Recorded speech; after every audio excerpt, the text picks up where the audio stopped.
حضرت ابراہیم علیہ السلام کو حکم دیا اللہ نے، تو قرآن کہتا ہے وَإِذْ يَرْفَعُ إِبْرَاهِيمُ الْقَوَاعِدَ مِنَ الْبَيْتِ وَإِسْمَاعِيلُ، بنیادیں تھیں، اس کے اوپر دیواریں اٹھائیں انہوں نے، ریت میں چھپی ہوئی تھی، جبرائیل السلام نے بتلایا، جب حکم دیا کہ خانہ کعبہ کی تعمیر کرو۔ تاریخ میں آتا ہے کہ پھر ایک مرتبہ جب خانہ کعبہ منہدم ہوا تو قبیلہ جرہم نے اسے تعمیر کیا، پھر ایک مرتبہ منہدم ہو تو عمالقہ قبیلے نے اس کو تعمیر کیا، اور پھر منہدم ہو تو قبیلہ قریش نے تعمیر کیا۔ وہ جس واقعے کے اندر اللہ کے رسول نے جو حجر اسود کو اپنے چاروں کو سب سے کہا اور اپنے ہاتھ سے دستمال سے رکھ دیا، اوپر ایک واقعہ ہے۔ لیکن قبیلہ قریش نے اس میں 3 تبدیلیاں کر دی۔ اب جب انہوں نے بنایا قبیلہ قریش نے تو 3 تبدیلیاں بنائے ابراہیمی سے ہٹ کر کر دی۔ ایک تو انہوں نے یہ کیا کہ 2 دروازے تھے، ایک ہی دروازہ انہوں نے مشرقی باقی رکھا، مغربی کو ختم کر دیا، دروازے کو اونچا کر دیا، ہر کوئی آسانی سے جا نہ سکے۔ اور تیسرا یہ کیا کہ جو حتیم کا ایریا خانہ کعبہ کے اندر کا حصہ تھا اس کو باہر کر دیا۔ تو ایک ہی دروازہ رکھا، دروازہ بھی کیا تو بہت اونچا کر دیا اور حتیم کو باہر کر دیا۔ تو اللہ کے رسول ایک مرتبہ حضرت عائشہ سے فرمایا کہ میرا دل چاہتا ہے کہ میں اس تعمیر کو بنائے ابراہیمی کے مطابق بنا دوں،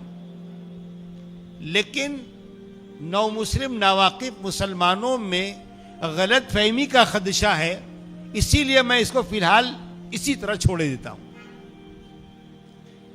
لیکن جب خلفائے راشدین کا دور گزر گیا اور حضرت عبداللہ ابن زبیر کا دور آیا تو انہوں نے یہ سن رکھا تھا اللہ کے رسول کی حدیث کو، تو انہوں نے یہ کیا کہ اس کو شہید کر کے اور بنائے ابراہیمی کے مطابق کر دیا، 2 دروازے، دوسرا دروازہ نیچے اور حتیم کو اندر کر لیا۔ لیکن ان کی حکومت بہت چند روزہ رہی۔ ظالم الامہ جو حجاج ابن یوسف تھا شہید کر دیا اور اپنی حکومت قائم کر دی۔ تو اس نے یہ کہا لوگوں سے کہ اللہ کے رسول نے جس حالت میں خانہ کعبہ کو چھوڑ دیے تھے اور چھوڑ کر دنیا سے گئے اسی حالت میں ہونا چاہیے، چنانچہ شہید کر کے اس نے پھر ویسے ہی بنا دیا جیسے قبیلہ قریش نے بنا دیا تھا ان تبدیلیوں کے ساتھ۔ اس کے بعد حجاج کے بعد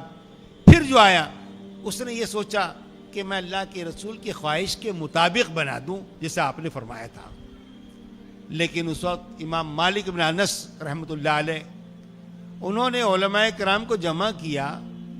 اور یہ کہا کہ اگر اسی طرح چلتا رہا، ایک کہے گا اللہ کے رسول اس حال میں چھوڑا ویسا بنا دو، دوسرا کہے گا نہیں اللہ کے رسول جو خواہش کی تھی اس کو بنا دو، پھر تیسرا آئے گا، تو نعوذ باللہ یہ ہر کوئی اپنی شہرت ناموری کے لیے خانہ کعبہ کو تو اس طرح نعوذ باللہ کھلونا بنا دے گا۔ تو یہ فیصلہ کیا سب علماء فقہاء نے اس وقت کہ جو حالت میں ہیں اسی حالت میں خانہ کعبہ کو رہنے دیا جائے۔ تمام علماء نے اتفاق کیا اور آج تک وہی خانہ کعبہ جو حجاج بن یوسف نے بنایا تھا وہی ہے، اس میں مرمت ہوتی رہتی ہے۔ چند سالوں پہلے سعودی گورنمنٹ نے بہت اندر سے بڑا کام کیا اور بڑی قیمتی جو ایسی چیزیں لگا دی کہ وہ گرنے نہ پائے، کچھ بھی اس پہ کچھ 1 انچ ذرا بھی ریت کا بھی حصہ گرنے نہ پائے۔ یہ خانہ کعبہ کی ایک مختصر سی بات بیچ میں آ گئی، لیکن یہی وجہ تھی کہ سب سے پہلے گھر حضرت علیہ السلام نے اللہ کا گھر بنایا۔ تو اللہ کے رسول صلی اللہ علیہ وسلم جب مکہ سے مدینہ ہجرت کر کے تشریف لے گئے، ابھی مدینہ آپ نہیں پہنچے، آپ قبا محلہ تھا پہلے اور وہاں آپ ابھی تشریف فرما تھے، تو اللہ کے رسول نے صحابہ کرام مشورہ کیا کہ ہمیں یہاں مسجد بنا لیتے ہیں،